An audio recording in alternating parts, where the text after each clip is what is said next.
ইচ্ছা থাকবে, আগ্রহ থাকবে। সেই প্রত্যাশিত নির্বাচন জনগণ চাইছে, সেই প্রত্যাশিত নির্বাচন যখন অনুষ্ঠিত হবে জনগণের সাথে, জনগণের মাঝেই থাকবে ইনশাল্লাহ।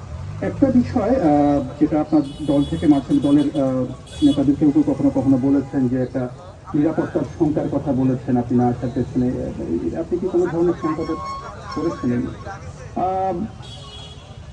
এরকম শঙ্কার কথা তো আমরা অনেক সময় বিভিন্ন ব্যক্তির কাছে তো শুনেছি, সরকারেরও বিভিন্ন ব্যক্তির কাছ থেকে অনেক সময় অনেক শঙ্কার কথা বিভিন্ন মাধ্যমে, বিভিন্ন মিডিয়াতে প্রকাশিত হয়েছে। জুলাই গণঅভ্যুত্থানের প্রসঙ্গে একটু আসে। জুলাই গণঅভ্যুত্থানে আপনার ভূমিকা নিয়ে অনেক আলোচনা আছে। এটি মোটামুটি সব পক্ষই স্বীকার করে যে সেই সময়ে আপনার একটা সক্রিয় ভূমিকা ছিল। আবার আপনার দলের কোনো কোনো নেতা বা সমর্থক তারা এই অভ্যুত্থানের আপনাকে একমাত্র মাস্টার মাইন্ড হিসেবে আখ্যা দিয়েছে।